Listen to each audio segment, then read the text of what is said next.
Terry. Thanks for joining me here at the KERV Kast. So the idea here is we like to keep things real. Get under the hood and stay away from promotional hubbub and really have more about informative, true, detailed stuff. So just as a starter, recently at Marketecture, you announced your 10 predictions, where the industry is going, etc. And we can get into those in a minute, but they were pretty good, I have to say. So overall in the industry, as you know, we're seeing a lot of uproar. As it relates to ad tech and advertising industry, lots of resistance to change. The last 10 to 15 years of the DSP, the SSP, the ad server, programmatic, signals, all the variables that are involved in the way that the market is targeting consumers today, all the tax costs in the middle, we're ripe for change. And that's what we want to get into today, right? We really want to get under the hood here and have a little fun. So the first question I'm going to ask you is RTB just a transitional architecture before agent-to-agent buying? And if so, what replaces a bid request? Does the auction survive? Does CPM survive? What are your thoughts? So great to be with you, Gary.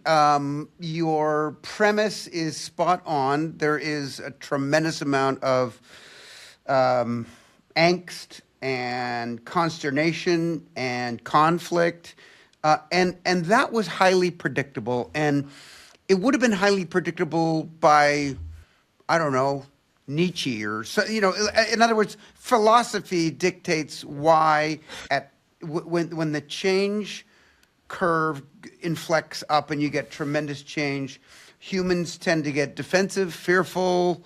Some get, visionary, hoping for a whole new world. But the biggest fundamental, most pervasive, I think, thing that would describe most people's view on this is, and it's how I opened my prediction piece at Marketecture, so just to tie it in, is I say whenever I talk about this world, I start with 3 words.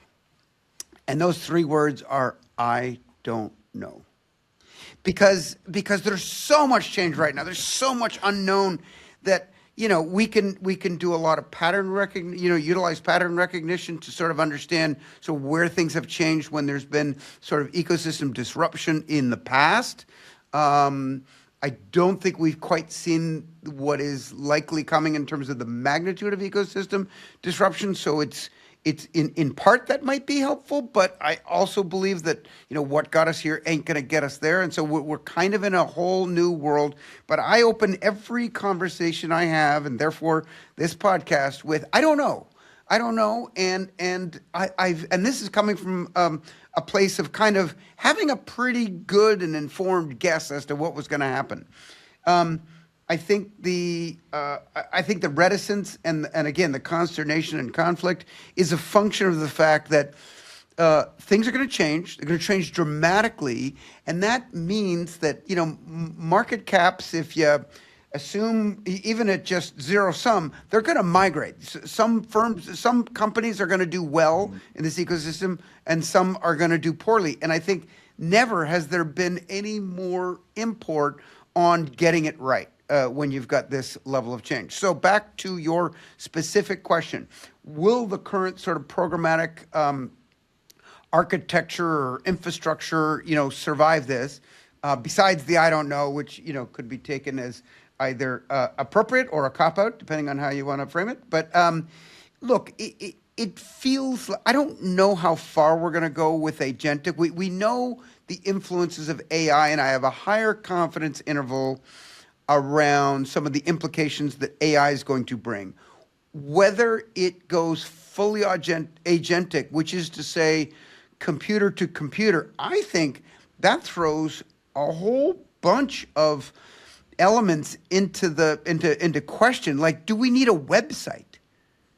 Will there be websites? Mm-hmm. Will there be auctions? Will there be? Right. There will certainly be APIs, because kind of AI, the whole idea of agentic buying and agentic selling is this notion of a supercharged set of APIs where the machines talk to one another. But it would seem to me that humans will be necessary for strategy and maybe for sort of setup and the like. But if we've truly done the right job and we do come to this purely agentic world or fully agentic world, which I'm not convinced is necessarily a given, then in theory, you actually wouldn't need a lot of the legacy architecture that got us here. And I think if you step back, and I'm talking about step back like a quarter century, 25-year period, we're really talking about an arc of advertising and media moving from an art to a science. Art being, manually done creatives, manual pitches, humans making decisions, 3 martini lunches, the glory days that we remember. And of course, programmatic was a good sort of, utilization of software and data signal to try and make it a little bit more science. And you could sort of see a world where if we did move fully agentic, it would almost complete the picture and complete that arc of going from an art to a science. Yeah, the full cycle. It's interesting how the evolution of, as you say, the last 25 years, from the martini lunch to the agent-to-agent process it's dramatic. It's a dramatic shift in so many ways. So let me continue, because I got a few other questions here for you that relates directly to this. So when does AI move from the optimization layer to an operating system of media? Do the DSPs and SSPs become invisible plumbing? Well, let's start with the end. That should happen. DSPs and SSPs should become invisible plumbing. I think there's far too much hubbub about the middle players, and any logical sort of future for an ecosystem ought be one that best serves the principles of the marketing equation.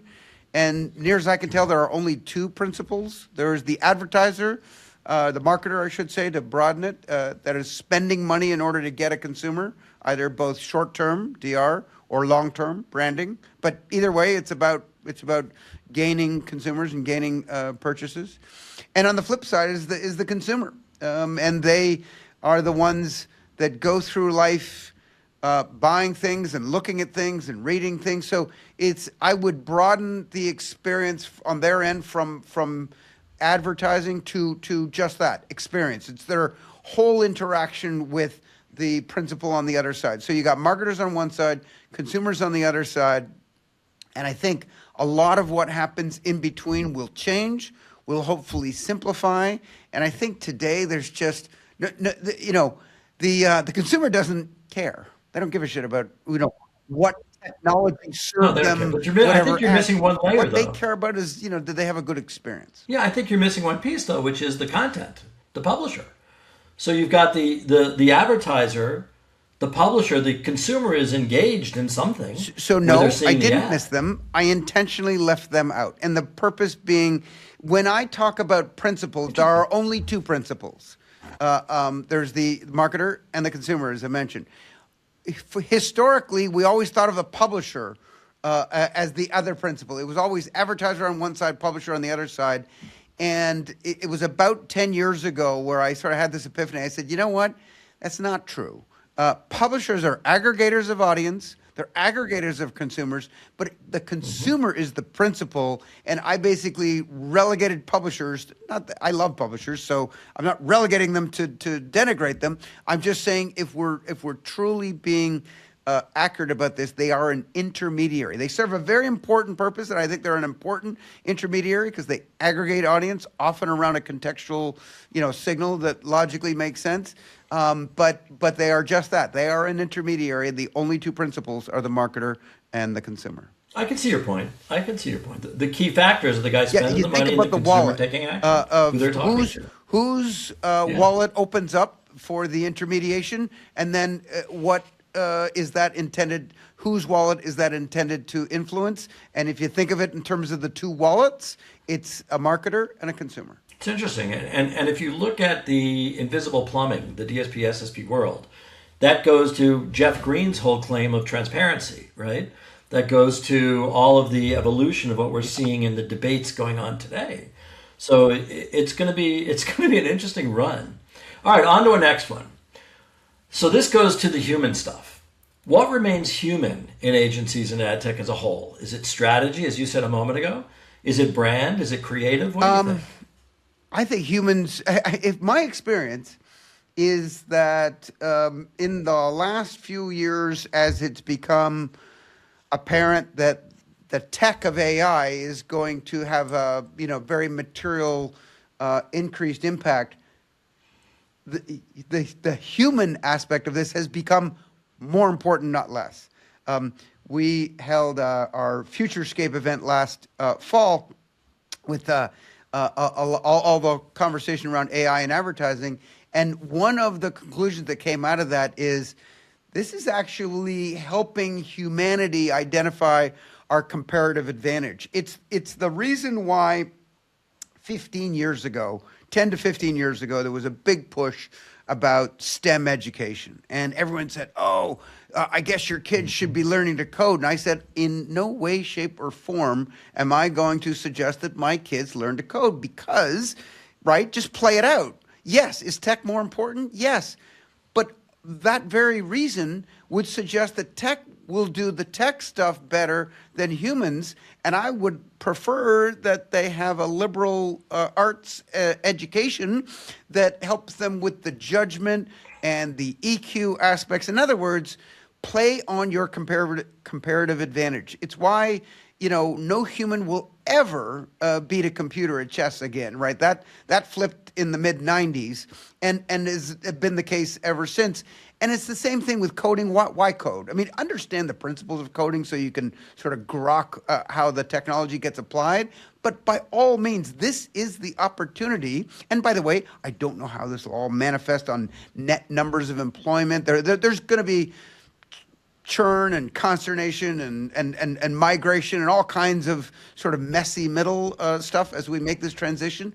But at the end of the day, do we get away from that sort of human layer that I think, at least for now, and it feels like it will be pervasive, that sort of applying the human intelligence of, does this make sense? Whether that's the formation of a strategy or as a judgment layer on just because we should do that for optimization. Are there political considerations that perhaps AI or the computers can't fully grok? So, and by the way, how you know this is you go to a conference. You mentioned Marketecture last week, fantastic conference. There is new life in IRL human-to-human connections because, again, going back to the I don't know part, we're going through a phase we don't know. And what we need to do is us humans need to talk about it, hash it out, be open to new ideas. I've always said to graduating students, have strong convictions loosely held. In other words, as facts change on the ground, let's change with them. One of my predictions is, and it's kind of like a prediction, but one of the most important attributes in this time of rapid change is agility. We have to be on the balls of our feet, ready to learn, ready to, dive in, understand these changes, and course correct as required. I couldn't agree more. I think agility is the key factor. And I think that the agentic, the AI on the whole, is going to crack open things that are going to cause people to go, oh my God, what if? Gee, I didn't know. How can I? All these things. Inevitably, It will open up a lot of opportunity for thought. So I think that's a really big thing. So let's play a little fun on a lightning round. All right? So first question. Sure. This is a broad one. What's your prediction for programmatic in 2027? 2027. So finishing 18 months from now, my prediction for programmatic is, we're still going to be in the messy middle, right? As much as I'd love for, whatever AI's future of application to advertising to be over and done with, like rip the Band-Aid off. I just don't think the reality is that it works that way. And so I think we're still sort of figuring out whether the change that you and I have just, talked about happens by way of evolution or revolution. And I think it's still jump ball as to, do we rip out all the existing plumbing? Is every existing scaled player, is that an advantage to have scale, or is that just tech debt in a new future with new parameters? We don't know yet. So there will still be a lot of unknowns in 2027 in programmatic. Yeah, or is it a hybrid of both, the revolution and evolution? It's a combination, startups versus legacy. It's interesting. All right, in 3 years, does OpenAI have a DSP? I think the exciting part about the intersection of AI and advertising is that I think it migrates us along not just this broader arc of art to science, but it actually gets to the underlying principal objective. The principal objective of the marketers is to sell more goods, right? And so that's why they do advertising. And we've had, I believe, our current sort of construct of media buying and ad selling, depending on which perspective, which is based on the impression, is flawed by its very nature, right? I mean, an impression, who cares? Because an impression, right, which is the, times 1,000 is the M in CPM, is just a proxy for a viewable impression. And a viewable impression is a proxy for attention. And attention is a proxy for, it just keeps going, for context. And a context is a proxy for audience. And audience is a proxy for intent. And that's it. That's the top of the pyramid. That's the golden elixir that kind of gives you the straight connection to purchase. Because near as I can tell, commerce is just advertising perfected. Right? It means you spent dollars to have an outcome. You got your outcome. Well done. And I think because right, the LLM, the very nature of the data that it collects, which, by the way, this time we did it with permission, right? The terms of service are in bold print, not in 8-point font at the bottom of the contract. Consumers understand that when they get to utilize this either free or highly subsidized, super powerful tool called, generative AI, that the counterparty, the platform, allows them to utilize that signal to hopefully provide something that is of value and that is facilitative to your needs. And if you think about the intent signal derived from a chat, it's like search keywords on steroids, right? You're probably going to enter 3 to 5 words in a search query at the most, whereas the average initial prompt in a context is 25 words, and you have multiple interactions. So there's a much higher intent signal. So that would tell me that AI is going to be a major player in advertising per se. That said, one of my predictions is that there will be a last mile of applications in advertising that I think will create a vibrant ecosystem, because it just behooves the OpenAIs and Google Geminis and all the other LLMs that will be around to have platform economics, as opposed to attempt to know every single application. As you know, ad tech is messy and it's complicated, and why would they want to denigrate themselves to a probably lesser business model with more privacy headaches and other regulatory headaches? And I would, if I were them, be more like an app store where I collect a percentage on everyone and anyone who builds applications, on our platform. That said, I don't. So the premise of your question: will they own a DSP or run a DSP? They will run a platform. They're gonna vertically integrate to a certain point, below which I think they'll let the last mile of applications have a free for all. Right. The best thing that Apple ever did wasn't the iPhone in 2007, it was the App Store in 2008, because it meant that they weren't just 100% monetizing for their whatever they could come up with internally. They said, tell you what, why don't we just open it up to the world, and we'll take 30% of everything. And 30% of everything, generally speaking, is a better business model. So will they have a decisioning engine? Sure. Will it be a DSP? I don't know if that terminology will hold. It'll be some combination of a DSP with a DMP, and there'll be lots of capabilities within that. But I do believe it will leave a last mile application sort of ecosystem opportunity. Yeah, I think you're right. I think the conversational nature of intent leading to transaction is far more intimate and personal. And it's going to be interesting to look at what is the solution that provides the answer to linking the right person to the right solution. But I just realized I framed that from the standpoint of the market, but it also works from the consumer standpoint because, I believe that the most, advertising was premised on the notion of interruption. I know you want to see this program, but allow me to show you a commercial about soap. There was no context. There was often no relevancy. Me seeing feminine napkin commercials, not really that applicable. So there was a lot of waste, right? Because of, and there was a lot of, it breeded, if you poll people, people hate advertising. They don't really hate advertising, but they'll say they hate advertising because what they hate is interruption.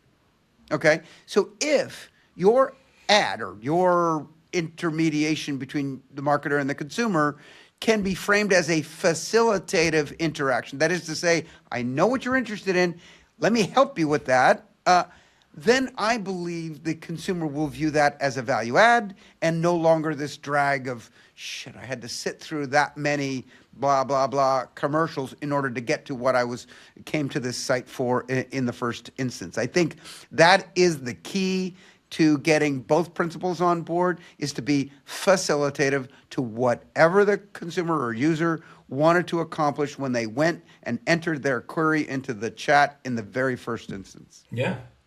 It's true. It's carrying intent to the transaction. I think that's spot on. All right. Another interesting one. In 5 years, will the trade desk exist in its current form? I love Jeff. And I love Jeff too, by the way. No. Only because I'm not sure anybody will be existing in their current form, you and me included. Yeah. So again, back to the point about agility. I think things are changing so fast. I think the only way for a winning player, I think the only way for a winning player to approach an ecosystem with such change is to be agile and to change with the facts on the ground. I think the facts on the ground are gonna migrate a lot in the next 5 years. Yeah, it's all changing inevitably. And then final question. What does the next $1 trillion advertising company look like? So there's this little signal there in your question, and that is that there are multiple $1 trillion advertising businesses, which is, by the way, to be celebrated, right? Where does the preponderance, that is the vast majority of Google's revenue? Advertising. Meta's revenue? Advertising. Amazon's market cap, advertising. Yes, I know they do a lot of commerce, but it's at razor thin margins. So let's first celebrate the fact that advertising is in fact the engine that drives $1 trillion market caps. Invariably, there will be new $1 trillion market caps.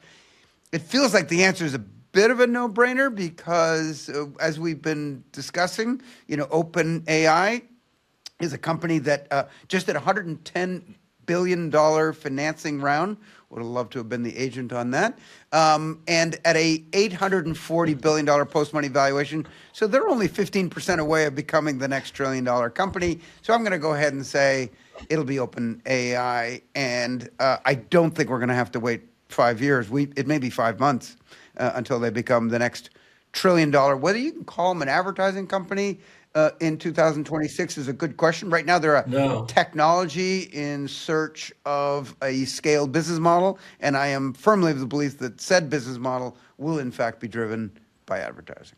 I couldn't agree more. So, Terry, with that, excellent to talk to you as usual. Thank you for taking the time to join me, and I'll see you at the next major event. Thank you so much, Terry. Thank you. All right. Take care.